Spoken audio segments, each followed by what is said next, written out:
Pernahkah kalian bertanya-tanya, mengapa setiap daerah di Indonesia punya rumah adat dengan bentuk yang unik dan berbeda? Ini bukan cuma soal arsitektur, tapi cerminan mendalam dari kearifan lokal, budaya, dan cara hidup masyarakatnya. Ambil contoh, rumah gadang dari Minangkabau. Atapnya yang melengkung seperti tanduk kerbau bukan sekadar hiasan, tapi simbol kemenangan dan penghormatan kepada leluhur. Atau Honai di Papua, bentuknya yang bulat tanpa jendela, dirancang sempurna untuk menahan hawa dingin pegunungan dan menjadi pusat kehangatan komunal. Setiap ukuran, setiap tiang, dan setiap ruangan punya cerita dan fungsinya sendiri, diwariskan dari generasi ke generasi. Rumah adat adalah bukti nyata betapa cerdasnya nenek moyang kita beradaptasi dengan alam sekaligus menjaga nilai-nilai luhur mereka. Yuk, kita lestarikan warisan luar biasa ini bersama. Jangan lupa like, komen, dan subscribe untuk konten budaya lainnya.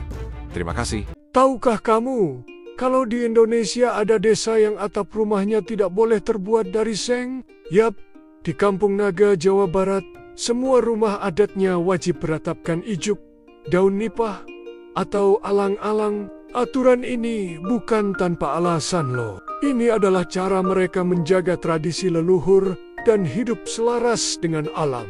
Unik banget, kan? Semua material bangunannya pun berasal dari alam sekitar. Kekayaan budaya seperti inilah yang membuat Indonesia begitu istimewa. Jangan lupa subscribe untuk fakta menarik lainnya.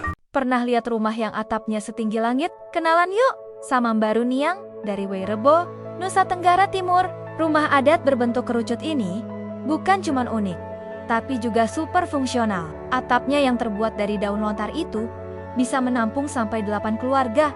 Loh, tingginya yang menjulang juga bukan tanpa alasan. Ini adalah simbol perlindungan dari leluhur dan cara mereka untuk lebih dekat dengan Sang Pencipta. Keren banget kan kearifan lokal suku Manggarai ini? Di tengah hutan belantara Kalimantan, terdapat sebuah rahasia arsitektur kuno, namanya adalah Rumah Betang.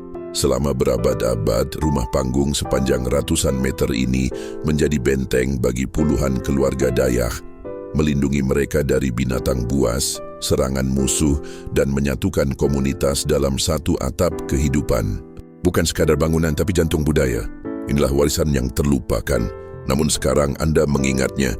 Indonesia punya ribuan pulau, tapi ada satu yang super unik. Kenalin, Pulau Bongin di Nusa Tenggara Barat, pulau terpadat di dunia. Uniknya, pulau ini terbentuk dari tumpukan karang yang disusun oleh para suku Bajo. Awalnya cuma gundukan pasir kecil, tapi sekarang udah jadi desa terapung yang ramai, karena tanahnya sangat berharga.